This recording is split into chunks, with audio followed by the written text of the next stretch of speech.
I had to find a decent angle for this camera because the wind and the sun. Yeah. Okay. So let's get into this.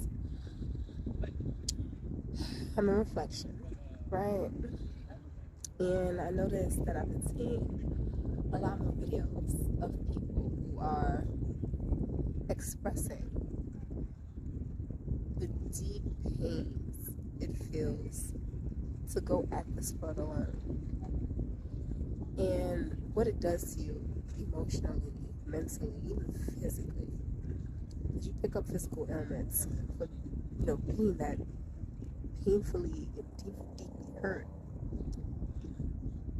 And it threw me into my own reflection because, of course, I've had my fair shares of pains brought on by others who ain't considerate.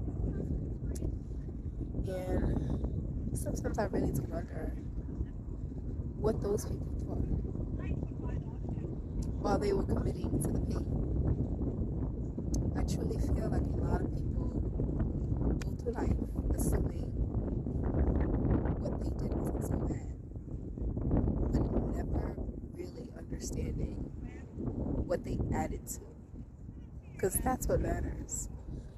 It's one thing for someone to trip you and be like, oh, it was a mistake, knowing that they did it on purpose.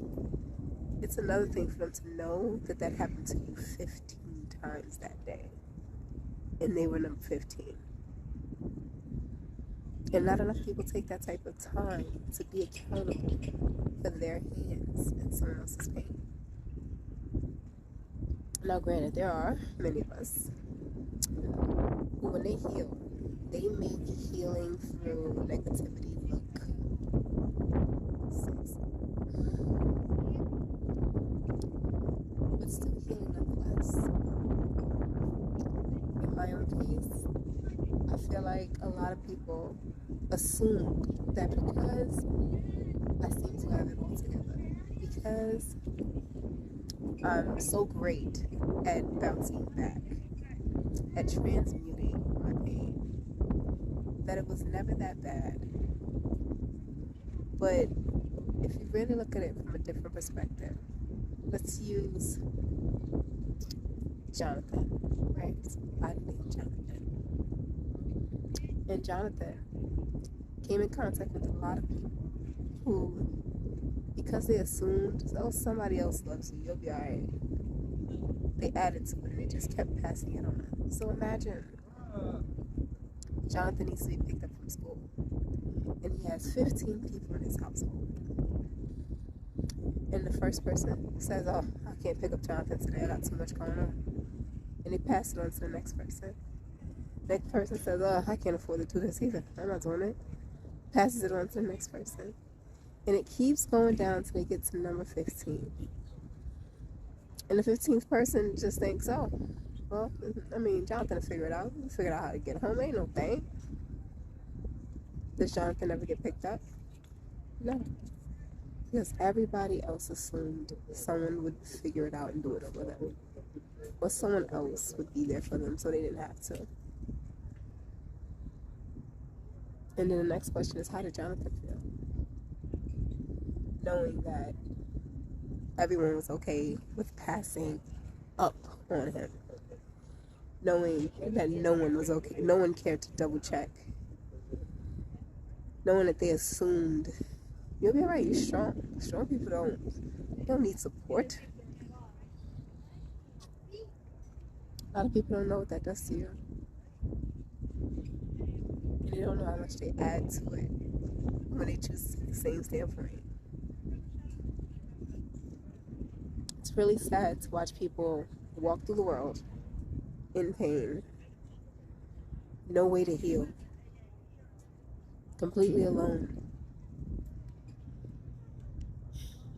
and still having to wake up every day. So tired. So then, 1% of people become a Jonathan who says, you know what? No one's going to pick me up. I'll figure it out for myself. The one person who was there, though, was God. So you learn to just rely on God. and let him direct you. And it probably was the best decision you ever made. But now, when people see Jonathan and he has himself, he don't need nobody else. He handles his own business and maybe even changed his mind about some of the things that he wanted so badly in life. A lot of them don't know how much they added to it. But Jonathan turned out okay.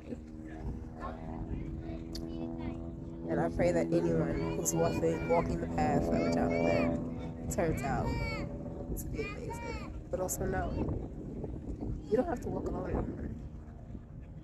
There's somebody out here who's done what you're doing and they want to support you. But you have to be brave enough to reach out. Because it takes that level of vulnerability to find where you really are. Love and light. Peace.